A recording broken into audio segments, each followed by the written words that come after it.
Perfect. Okay, well, we'll go ahead and get started and more people trickle in.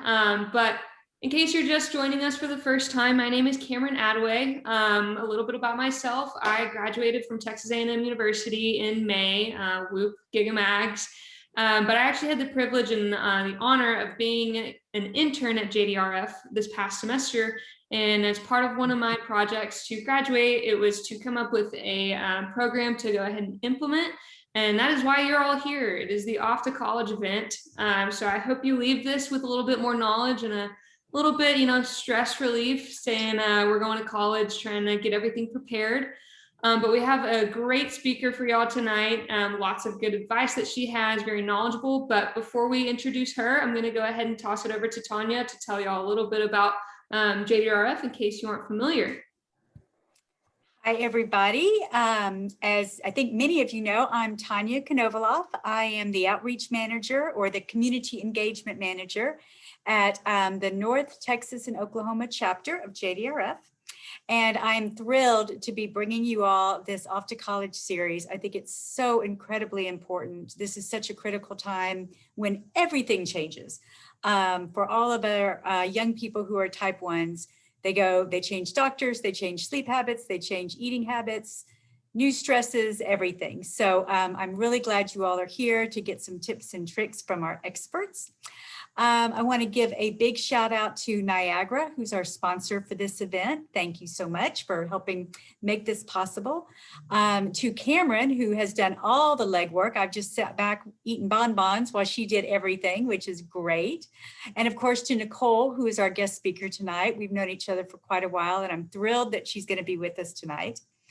I also put a link in the chat to the mental health section of the JDRF website. If anybody's interested in cutting and pasting that and looking at it later, there's some great resources there for everyone. And I think that's all I've got today. So I'm gonna go off camera and I'm gonna leave it to these ladies to take it away. Awesome, thank you, Tanya. Introduce yourself. Thanks. Awesome. Thanks, Tanya. So go ahead, Nicole, go ahead and introduce yourself. Tell us a little bit about you. And before she goes ahead and does that, just remember, if you have any questions throughout this entire thing, go ahead and pop them in the chat. You can just shoot them to me directly. If you don't know how to do that, that's okay. Just pop them in the chat. I'll be monitoring that, and then we'll get to those questions at the end. But Nicole, the honor and the floor is all yours. Thank you. And please, I want this really to be as interactive as possible. So if you have comments or questions, or I didn't say something quite right, raise your hand or unmute yourself and please ask. I want this to be as valuable for you guys as possible, because I could talk about this for hours and hours. But anyway, so I'm Nicole Bereolos. I'm a psychologist and certified diabetes care and education specialist based here in North Texas. My offices are primarily in McKinney and Sherman. I do call myself a diabetes psychologist. I don't just see people with diabetes, but that's probably about half of my practice, give or take. I've actually been living with type 1 myself for 29 and a half years. So I know exactly what each and every one of you are going through or thinking about. When I went off to college, it was before CGMs. It was actually probably the second or third generation of the Medtronic. So I got a pump actually 2 months before I graduated from college. I was on a Medtronic pump. That was the most popular one back then by far. So I have a big philosophy in my office or in my practice that I like to mention to people. And I say, you are the center of your wheel, not your diabetes. I know many of you have been told you can't do this, or don't do this, or you shouldn't eat this, or, oh, why are you high, or why are you low, or I could go on and on and on, right? But diabetes comes along the path with you. I know when I was diagnosed at 12, I was told, number one, don't think about having a child. And number two, oh, well, your life expectancy might not be as high as really you want to. So just kind of FYI, you're 12 years old, you're in 7th grade, go have fun with that. Well, I proved them wrong, right? I actually have a son who will be turning 10 this year. So I have 10 toes, 10 kidneys, or 2, not to have 10 kidneys, 2 kidneys, 2 eyes, You just never know with diabetes, right? Many of you have been told, well, if your A1C was below a 7, you could deter complications. Well, we just do the best we can because we really don't know. We don't know what our body's going to do and what it's not going to do. So diabetes has to go along for the ride. And this is a critical time for all of you. Something that's so important is to start this process early. So many times in my office, I have seen people 19, 20, 21, 25, 28 come to the office. I don't know what to do. I don't know how to get supplies. I don't know what these insurance numbers mean. They feel lost. And I really want this to be the last thing that you feel that you are lost learning about, because the resources are available. I was just mentioning earlier, there are more resources that have come out of COVID for mental health support than there have ever been. And hopefully you all are seeing that. I mean, even seeing commercials on TV for various devices and medications and other mental health concerns, it's just been amazing. And all of that, at least in my hope, and I know others think the same, is it will reduce all that stigma. But I think with you guys in your age group, the stigma is not nearly what it was even 5 to 10 years ago because of all this transition, because there's so much talk about it. I mean, they're talking about emotional health in elementary school these days. So that's phenomenal. And I know a lot of peer groups are talking about this at 13, 14, 15, 18, 19, 20. They're struggling, they're on this medication, they have this counselor or this therapist that they go to, or they struggle with sleep, or they struggle with peer pressure, struggle with stress and time management. So that is so amazing that you guys are putting all this on the table now, as opposed to being 30, 40, 50, 60, and you're still like, oh my gosh, am I the only one? All these things are happening. I don't know what to do. No one ever taught me about them, but you're here. So that's what's important. What I would like to kind of just start with are just kind of some scenarios or some tricks or little things that I have picked up that people have struggled with, or they're not quite sure how to handle. So starting early, you guys are all doing that already, learning about all this. So kudos to you. The insurance. So there is multiple resources, but College Diabetes Network, I probably will say that name 10 times tonight. That organization, again, they've only been around, I think, for about 8 years or so. But that is available to pretty much any college campus. If there is not a chapter, they make it super simple for you to start a chapter. And it's really, I mean, you can go to their website and see where they have locations. A lot of the big schools in Texas already have them, and of course, Oklahoma and other places in the US. But it's a place to start. Because I know some of you probably aren't comfortable talking to other people about diabetes. Maybe you're scared, or you're shy, or you're not sure how it's going to be perceived. You don't know what to ask or what not to ask. Maybe you've had your parents or guardians throughout your life tell you things you should do or you shouldn't do. And this could be potentially the first opportunity that you've had to meet somebody your age with type 1. Hopefully you've been involved in JDRF's Type 1 Nation and maybe met some people here in North Texas.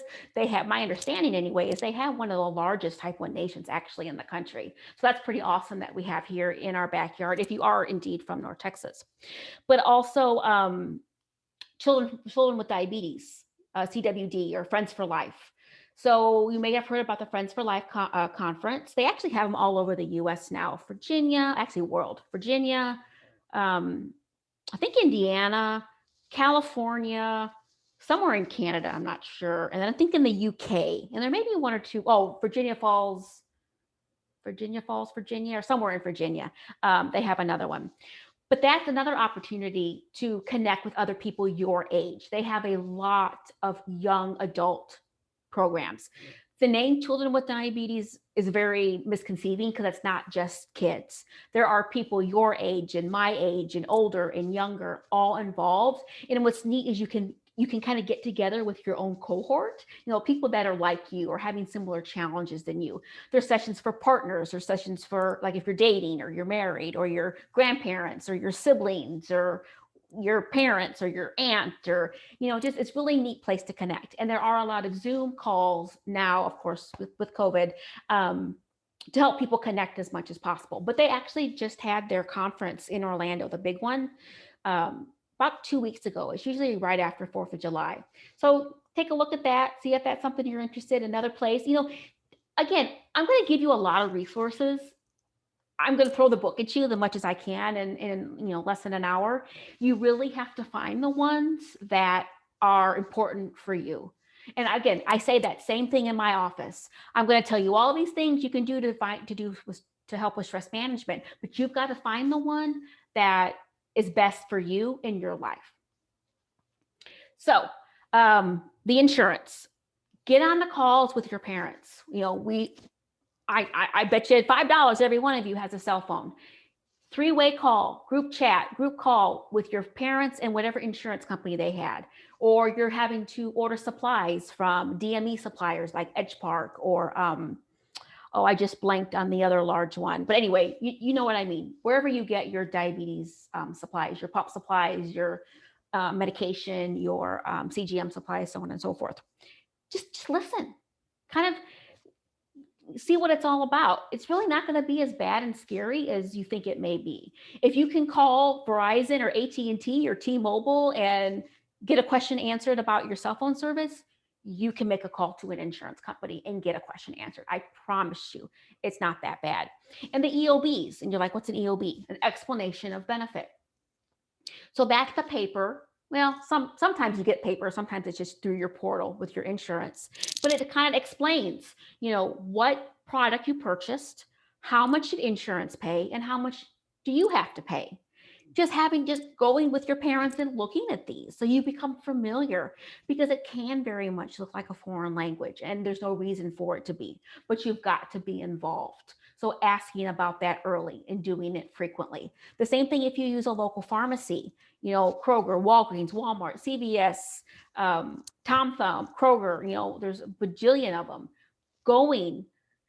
Picking up your prescription, right? Say, okay, I'm here for Jane Smith. Oh, what's your birthday? My birthday is 5/7 of 2003. You can do all that. You don't need your parents, because that's going to help you be more comfortable in the very near future. And it's going to give you more confidence because you've got your parents or your guardian or whoever is helping you right behind you if any need should come up and you've got any question. Same thing when you guys go to your appointments.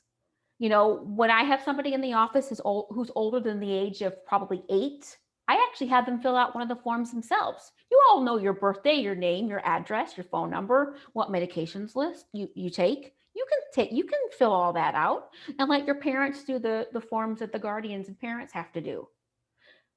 But then we need to switch, right? You need to start reading some of those documents so you can become familiar, because it can become, it's very legal or a lot of jargon I don't know. Ask. Take the time to ask, just like in school. When you're not sure of something, you have to ask. It's the same thing with adulting, right? Because doing all of these little things is going to help you be more confident when you do have to do it on your own. It's going to significantly reduce anxiety or tension that you feel, or, maybe not even do it at all. I've had people say, well, I'm just not gonna, I'm gonna not be on a CGM or a pump. I'm just gonna take my 2 insulins and that's it, because it's just too much work. And I says, wait a minute, who's in control here? You or your diabetes? Because what you're telling me is, it sounds like you want your diabetes to be in control because it's telling you what to do and not to do. We got to bring that in, right? We've got to let us live and do all the experiences that we want to have with diabetes along. So a lot of you, or some of you, I have no idea where you guys are in your span of your life, but some of you may be leaving actually to go off to a university within the next week or 2.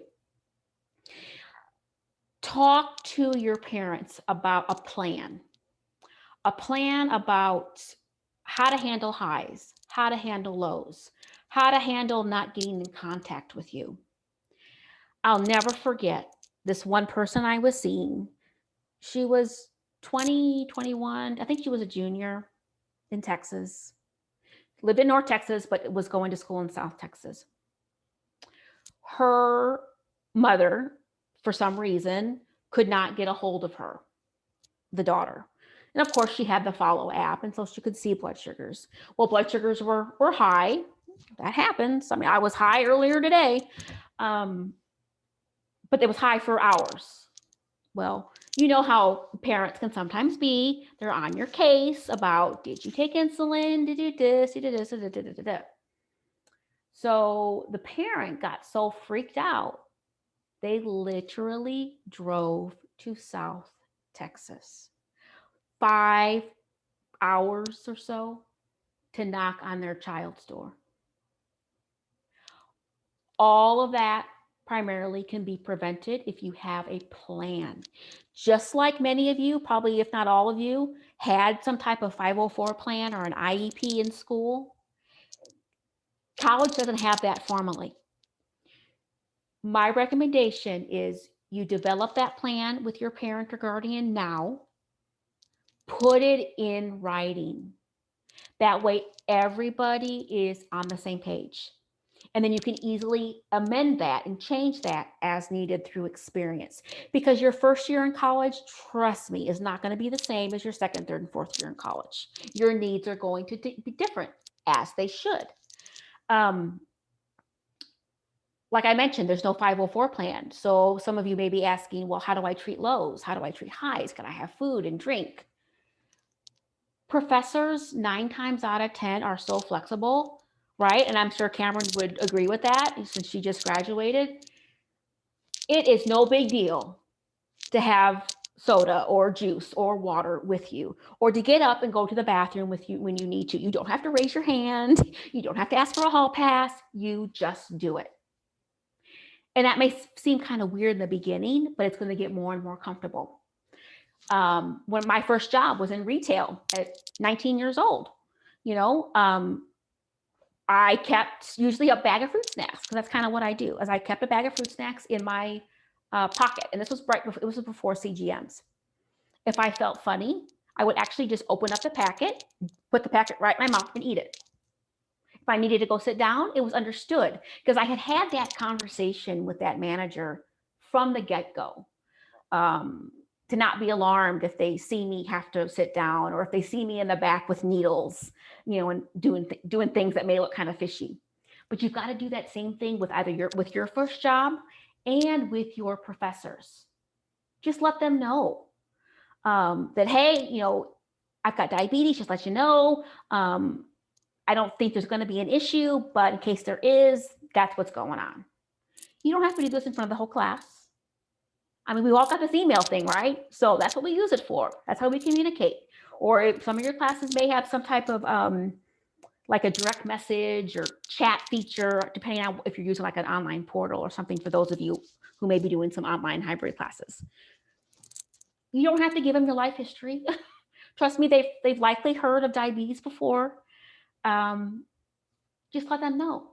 Same thing with your, I'm blanking on the name. Are they called RAs, the residential assistants? Yeah, yeah, okay. Because I think of RAs as research assistant from graduate school.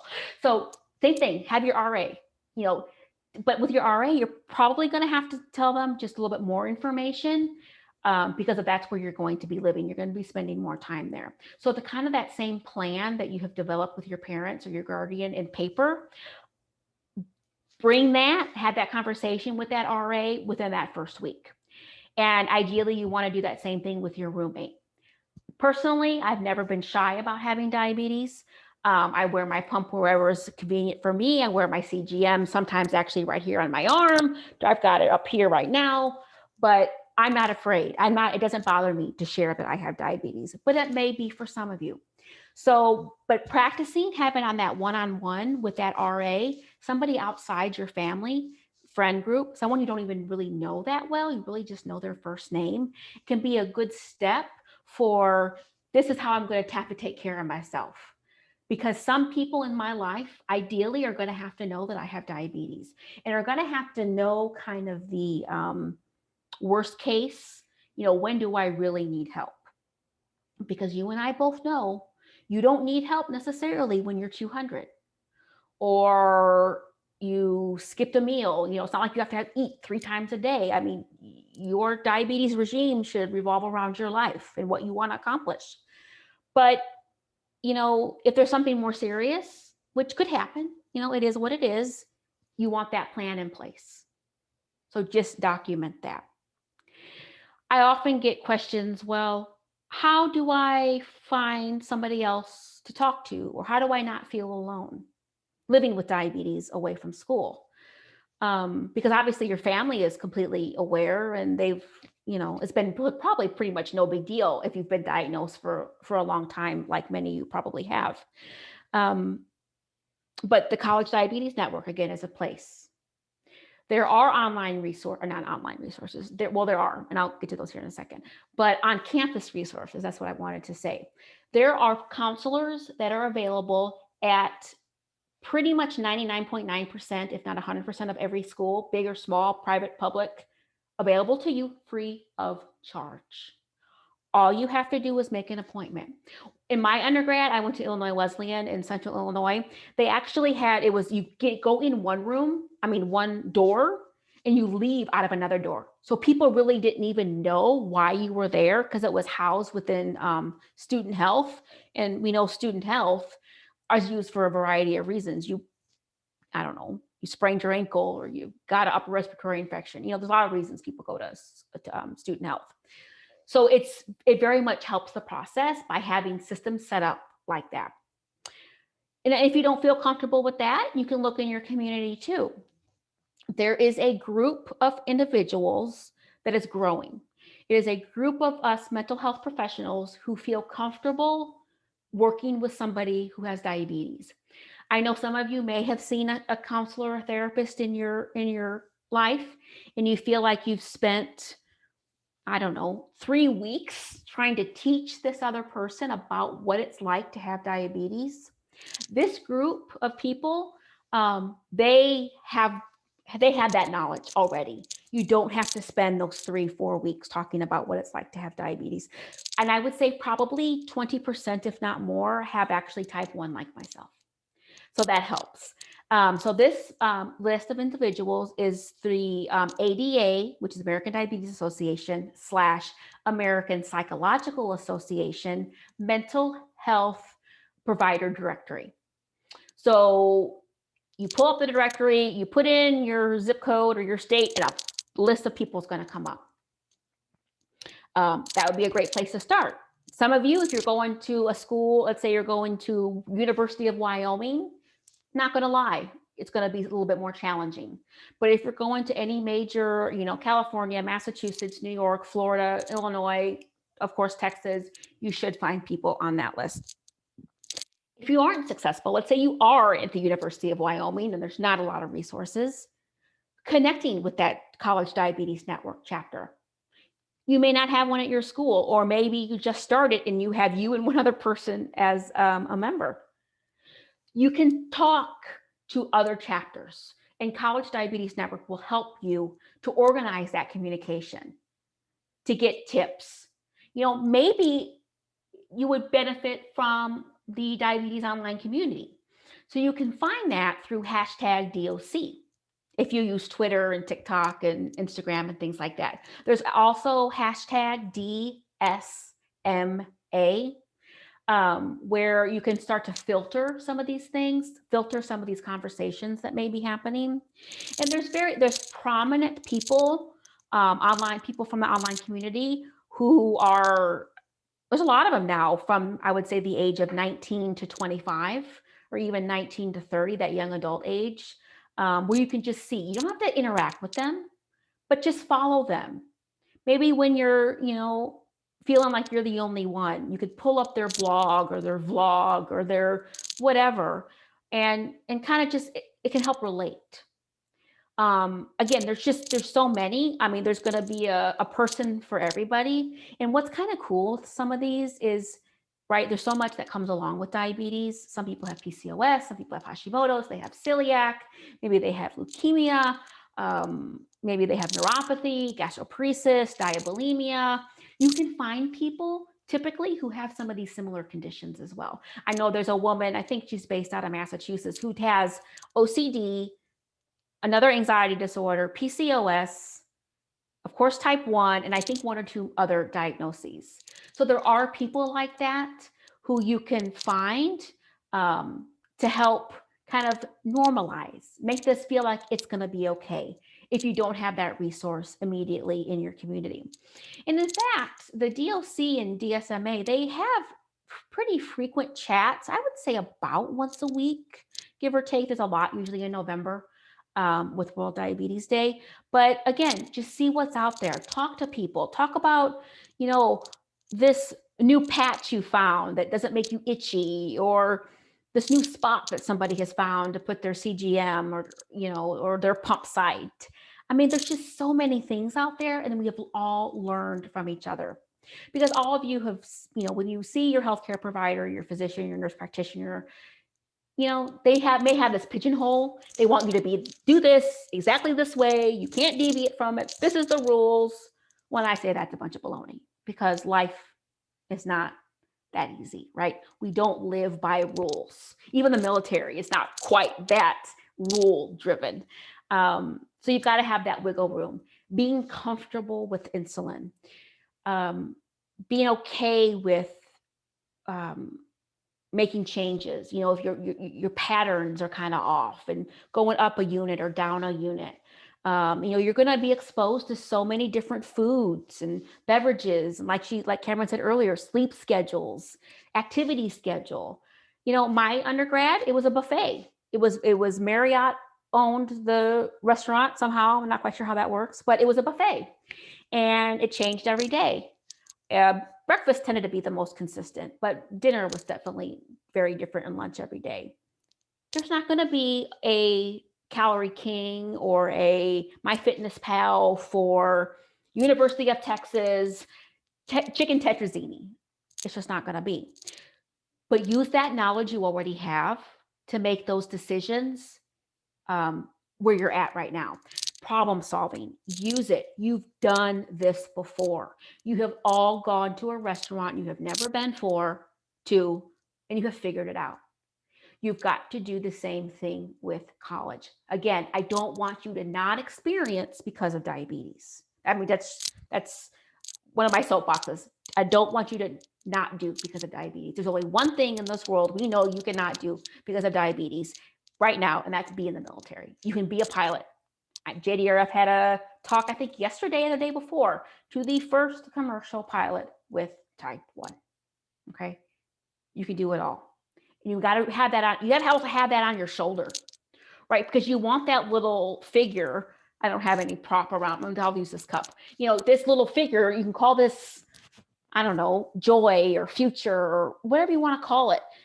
This is going to talk to you and help you problem solve through challenging decisions. Because I don't want this negative creature over here, this anxiety, this stress, this distress, this burnout becoming bigger, right? I want to shrink it. It's going to be there. I tell people all the time, if you have anxiety or depression, it's likely something you're going to struggle with lifelong. But what you want to do is find the techniques and strategies to turn back the dial. So if you are an 8 right now, my goal as a mental health professional, behavioral health professional, would be maybe have you dial it down to a 3 or a 4, right? Much more manageable. And I want you to do the same thing with diabetes, because the more practice you get, the much more that dial is going to turn down. Starting now, if you're still in high school or even younger, you get more comfortable because you become independent. And I tell these parents, I mean, I don't know if there may be a parent on the call tonight. Parents have to let go too. Parents need to let their child experience a high, a low, need to experience going to a restaurant and figuring it out, right? The likelihood of you passing because of one missed dose is slim to none, right? How many of you went months before you were diagnosed with diabetes and you had symptoms? Myself, I went at least 6 to 8 weeks that I can go back in my mind that I had symptoms till I got diagnosed, I'm still here. My sugars were 700, 800. Of course they were. I was thirsty. I was in Florida with my family. What do you drink in Florida? You drink orange juice. Well, who'd have known that I was just making it all worse? I survived without insulin for, I don't think I had a honeymoon period. So I survived without insulin for 6 to 8 weeks. If you miss a dose, you've got to tell yourself and your parents too, it's not going to be the end of the world. Yes, you may get a tummy ache. You may get a headache. You may get dry mouth. You may have to pee a lot. But you know the remedy. You know how to fix it. Freaking out's not going to do it. Because you have all learned from in high school. High school in this area is tough.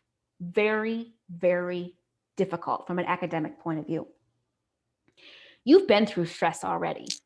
You've seen that havoc on your blood sugar. You know what it's going to do. Friend drama. You know what friend drama is going to do to your blood sugar. Don't get in the habit of comparing yourself. Let's say you do meet somebody through the diabetes online community, or you do meet somebody through College Diabetes Network, and you start comparing, graphs of your blood sugar or how much insulin you take every day. Well, you take 50 units a day. Well, why do I take 80 units a day? It's not apples to apples. It's not even bananas to mangoes. I mean, this is tofu to, I don't even, peanut butter cake. It's just, they're not even in the same ballpark. You are not in the same ballpark. If you start comparing yourself to each other, it can bring you down, because then you'll start to wonder, well, am I doing something wrong? It's just the way your body works. That's why we have different doses for different medications. That's why we have 15 different medications to help treat depression, because everybody's not the same. Look at even insulin. How many short-acting insulins are there now?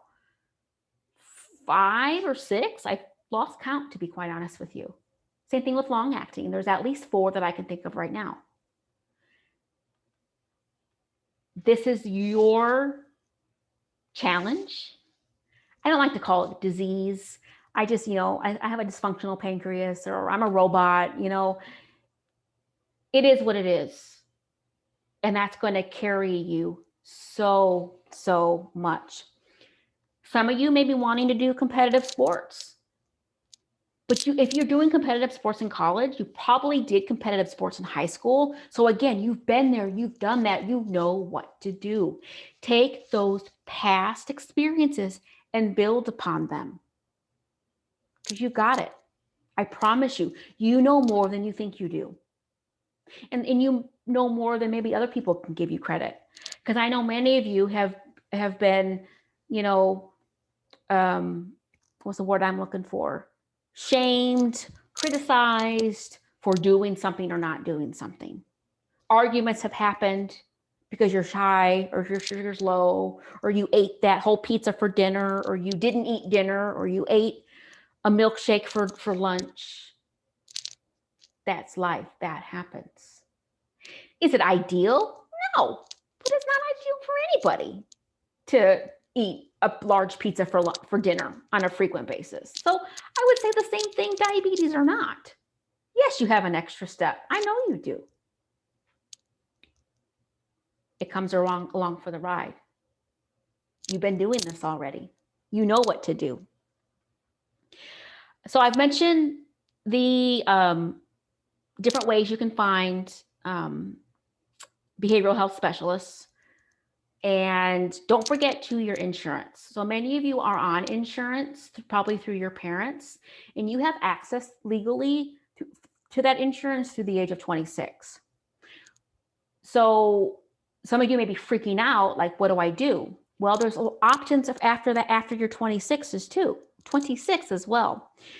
I know when I was in graduate school, at the later part of my graduate school years, I had a semester where I was not a research assistant or a teaching assistant, graduate assistant, so I didn't get insurance because I wasn't an employee. Actually, for that semester, I bought into the student health plan I think it was like literally $20 a month to have that insurance for 4 months. Was it ideal? No, but it got me by. Again, I had already been doing diabetes for 15 years, 20 years by then. So for 4 months without talking to a diabetes specialist, I was going to be okay. I was able to still get my insulin, still get the supplies I needed by having that insurance. So looking at resources like that, you know, personally, I'm self-employed right now, and I can get insurance through the healthcare exchange.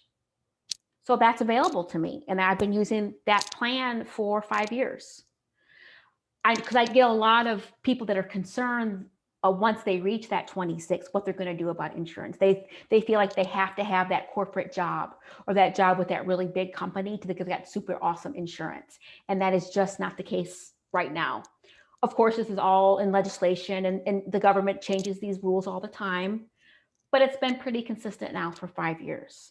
So I want you to remember that and just use that as being a little bit more comfortable, kind of ease some of that anxiety that many of you are having through this transition. So you don't have to have a diabetes specialist all the time during your years. What other questions am I missing, Cameron? I know I've touched on some of them. Yeah, I've been crossing them off. Been hitting a lot of. But yeah, we have a couple of questions that maybe you did touch on, but others maybe wanted you to go a little bit deeper in. So the first two being, obviously, you talked about stress a lot and how that's going to come. You know, you're going to meet friends, you're going to have friend drama, you're going to get stressed because of class or a test. Maybe you're late to class. Yeah. What are some tips or things that you've seen work in other people on how to handle that stress, and what's that going to do to their, levels? Is it going to fluctuate a ton? Is it going to be concerning amounts? Let me pick your brain on some stress and how that's going to affect people.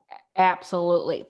So the thing about college life is it's less consistent than what all of you are used to, right? A lot of you are used to kind of that 8:30 to 4-ish school schedule, and then your extracurriculars until maybe 7, and then homework time, and then bed, and then repeat, and then games or band practices and competitions on the weekends. So your schedule is kind of pretty much made for you, depending on your extracurriculars, and if you have maybe a part-time job. That doesn't happen in college. You have to become the owner. This is my everything. I know you're looking at me like I'm so old that I'm using paper. Well, I'm not that old, but it just works, because how many times have you lost your calendar on your phone because of whatever, or you got a new phone and you can't find your calendar? That doesn't happen with this. You can get a lot more creative. Oh, you probably can with certain apps, I know, but taking your, this is by day and it's got by hour. So, I've seen people say, okay, 7 to 8, Monday, Wednesday, and Friday, that's my gym time. 9 to 10, that's my shower and breakfast. 10 to 11, that's my first class of the day. Very much make every part of your day accounted for, including sleep, social life, haircuts, pedicures, manicures, if you do that, driving home, if that's going to be an issue, getting more comfortable, because that's going to help with your time management. When you can kind of pull up a calendar like this and say, okay, 2 o'clock, that's going to be my chemistry 504 assignment that I'm going to work on, or my lab, not to schedule anything. You don't get overbooked, because when you overbook yourself and you try to keep it all up here, that's what causes a lot more stress, because you start forgetting things. So schedule. Over schedule. Put it down like it's annoying at first until you get it. Because that's the thing with college. Every 4 months, it changes, right? You've got August through December. Maybe you're taking some type of winter term, which may be 2 or 3 weeks, or a J term. Then you start again. Maybe you're taking a May term, and then maybe summer could be split into 1, 2, or 3 different blocks, depending on where you go, or maybe even 4. This is a time of a lot of change. Your 20s when you're 20 to 30, that's the period where you're going to have more change in your life than you ever will in your entire 80 plus years. I almost guarantee it. So getting these good habits, schedule, consistency. So bedtime, right? I know a lot of you want to have fun on the weekends. That's fine. Have your fun. Again, there's no reason why you shouldn't. But sleep is very important. There is no such thing as making up sleep. You know, I hear a lot of people who say, "Oh yeah, I stayed up till 3 o'clock in the morning on Friday and Saturday, and then Sunday I just slept all day." Your body, it won't adjust. I don't care how healthy you are, how you could be the Olympic gold medal, whatever. Your body is going to fight back, and it's going to fight back with your blood sugars, flat out. You are likely going to start to get high, and you don't know why. And you're bolusing and you're bolusing and you're bolusing. You're using your little calculators and your wizards on your devices, and it's not coming down. That is stress. Hopefully some of you have seen Adam Brown, I think about 2 or 3 years ago, put together the 42 factors that affect blood sugar. It's put out by Diatribe. There's this cool little 1-page thing, and I share it with as many people as I can. So many of those things you can't control. And stress and the hormones associated with stress. I mean, you can try to have the best stress management, of course, but you can't change what your body's going to do with stress. Because again, it's like anxiety or depression. We're not going to turn the dial to 0. You are going to have stress in your life, diabetes or not, forever. It is what it is. But turning down the dial. So the consistency, the schedule, the sleep, eating consistently as well. It doesn't mean you have to eat 3 solid meals, 3 square meals, 5 days a week. But if you don't want to have lunch or don't want to have breakfast, have a granola bar you can grab, or a yogurt, or whatever, just something for nourishment to give your brain that fuel. Because how many of you guys get, what's the term, hangry? Is that right? You're so hungry, you start to get like irritable and angry and upset. Could you imagine becoming that way every day? It really starts to flip a switch, because then your friends start to see that. Maybe you start to become annoying or just a pain in the butt, whatever. You don't want to be known as the one that's the pain in the butt. You don't want to allow that hangriness to become some more chronic anxiety or depression, right? So these are things, I mean, I know it sounds so simple, these things that I'm mentioning, but they are such a foundation. I mean, myself, I wake up at 6:30 in the morning, pretty much 7 days a week. I don't need an alarm. I set one just in case, but I don't need one because I've got that consistency. So you guys can do that too, even with a bunch of stuff going on, while still allowing for the extra activities that come along in college. Because of course they're going to be at all hours of the day. I mean, I know it. I get that. You don't have to go to bed at 10 o'clock Monday through Sunday. That's just not reality. Having an outlet, making sure you have a balance in social life, in schoolwork, in athletics, and in exercise, in family life. Because that balance, trying to set that up now is going to help you in the future for when you guys have your first big jobs. And maybe if you want to have a family later on in your life. These are life skills. Again, what I'm saying to you is not just for people with diabetes, right? This is just important things to think about to be successful in your life. And if you want to reach out to somebody and talk, do that. I know a lot of you have gotten used maybe to having some appointments through telehealth. We don't know what's going to happen to telehealth in a few months. Telehealth was never intended to be a permanent fixture in our healthcare. At least from a behavioral health care point of view, I can speak to the most. Prior to COVID, we could not actually do telehealth. There are platforms like BetterHelp, and there's quite a Talkspace, I think, is another one that are set up as telehealth and work great. Some of them work with insurance, some don't. That's probably going to continue. But if you're just using your insurance traditionally, like many of you are, things are likely going to change. As of right now, a lot of the big insurance companies are telling us as of, I think it's October 17th or something, is when they're ending the telehealth coverage. Doesn't mean they may extend it, but I don't want you guys to get used to being able to do everything through telehealth, because at some point you're likely going to have to return to a majority of your appointments, if not all of them.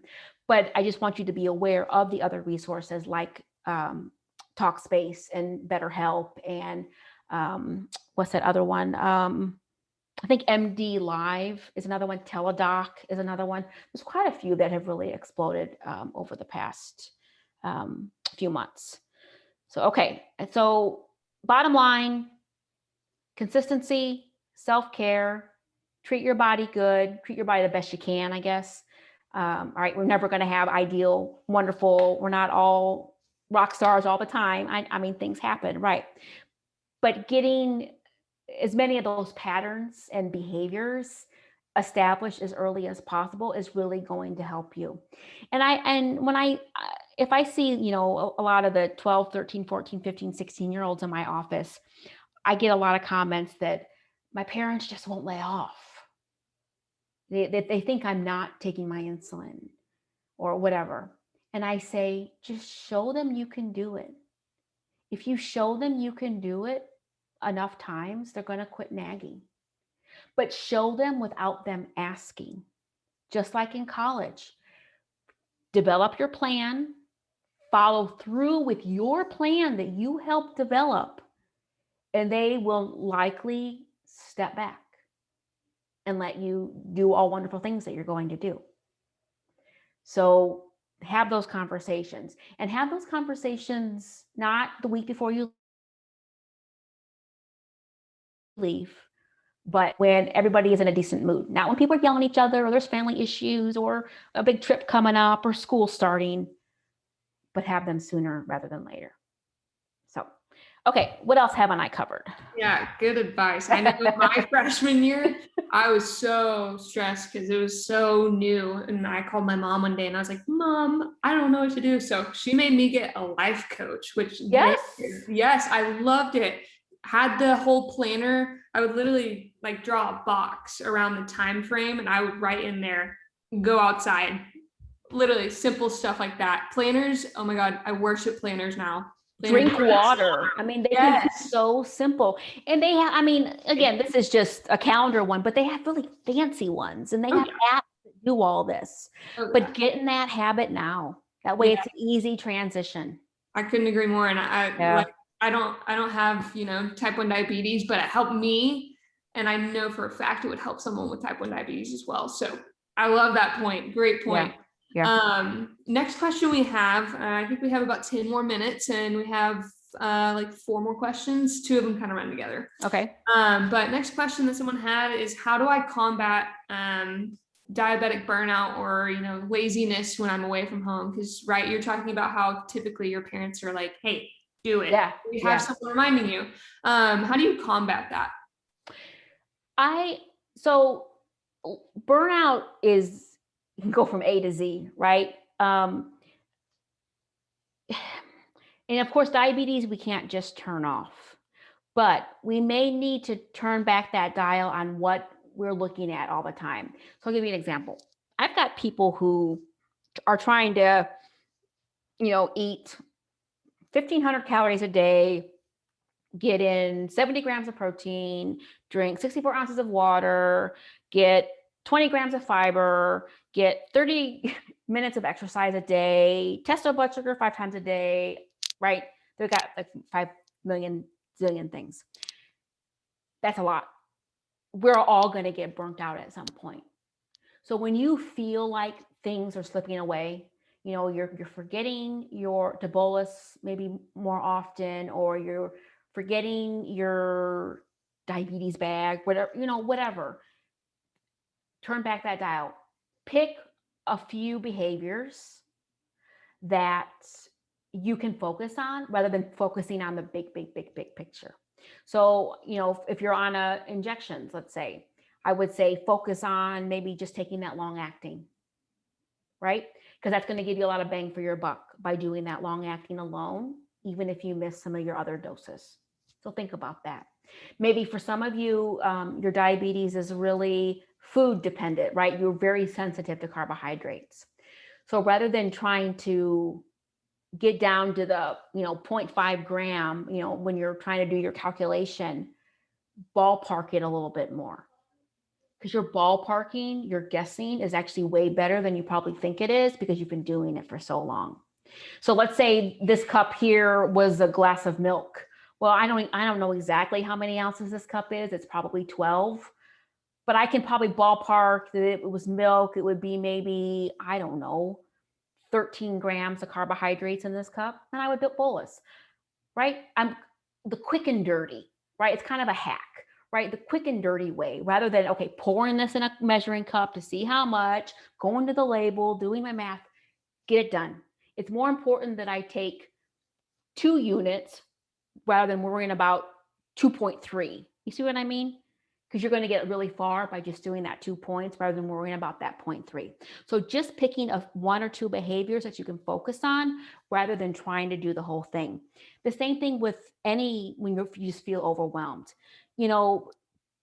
People have this list that they want to accomplish. Pick 2 of them and run with that. Don't try to accomplish all of them. Same thing goes with diabetes. But plan for burnout, because burnout happens to all of us. Personally, I got burned out this past year because it took me 1 year, literally 1 year, to convince my insurance company that I needed a new insulin pump, even though my insulin pump's warranty expired in 2017. It took me 1 year to convince them.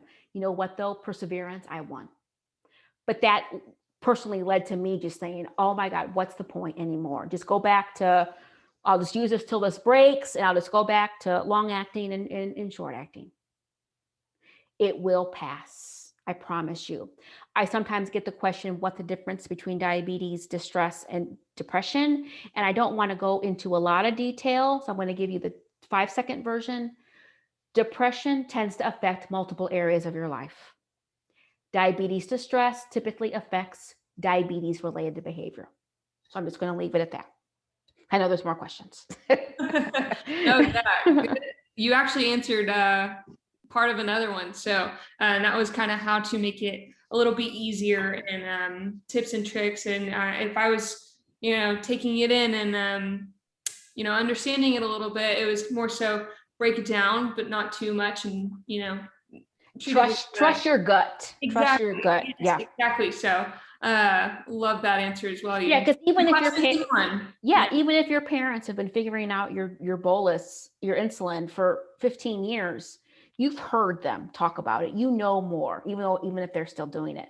So you've got to take that knowledge and apply it to today and start practicing today. For sure. Yeah. Another question that I personally resonate with a lot, and I know a lot of people in college are going to resonate with diabetes or not.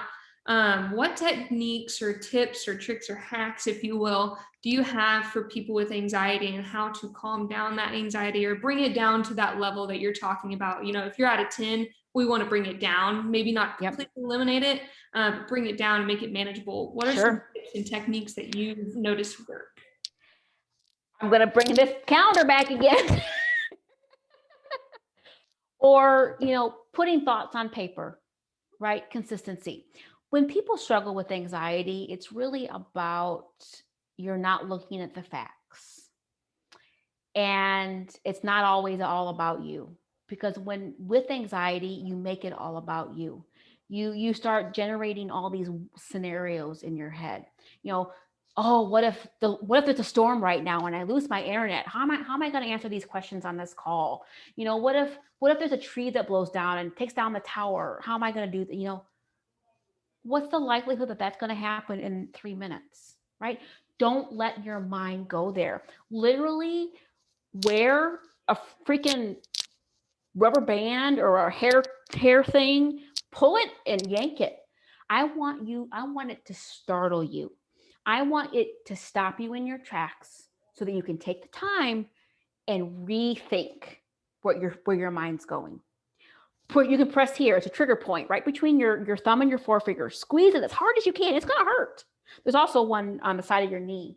If you hit it, it hurt. You got to find it, but it's there and on your elbow too.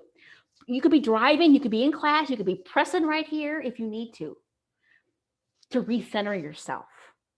I know a lot of you have heard of mindfulness, being aware of what's important, being able to filter what's important and what's not important, because that's what anxiety is doing. It's trying to take over and have you see all these things that are not important.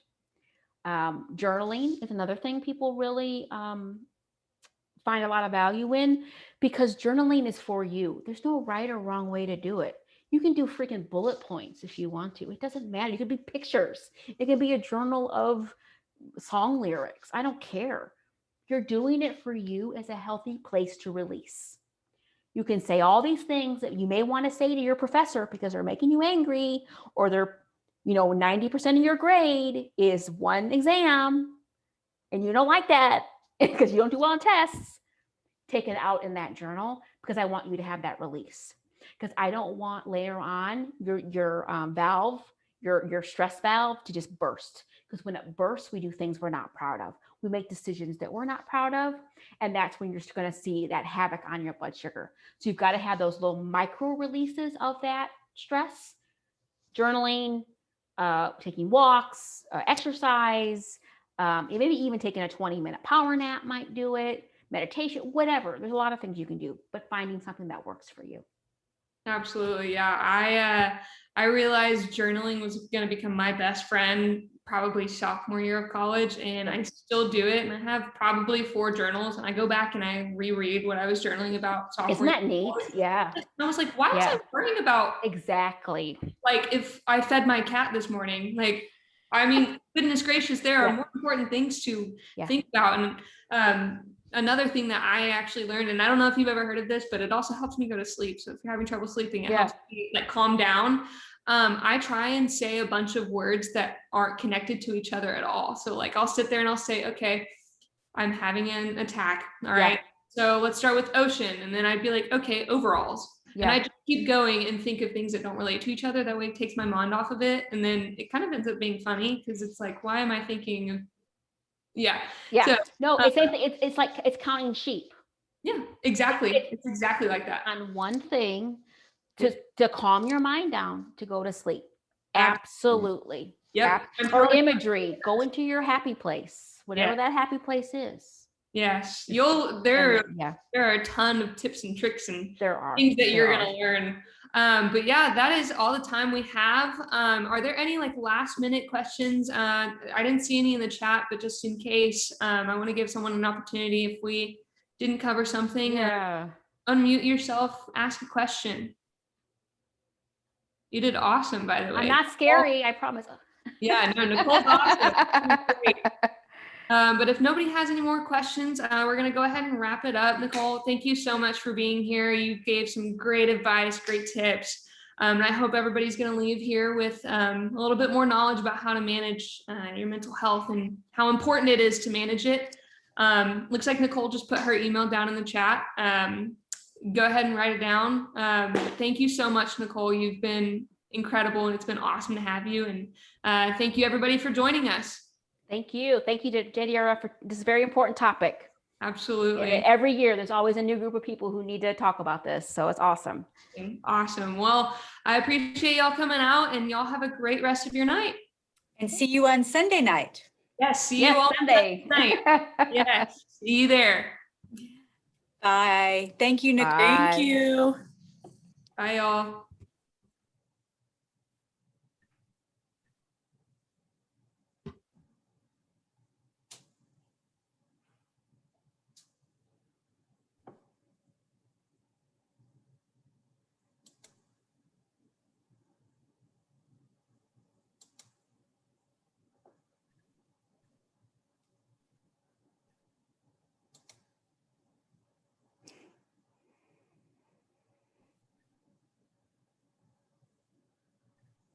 We're going to go ahead and do that. There we Okay, go. there we go. All right. Well, great job. Thank you so much. And don't forget to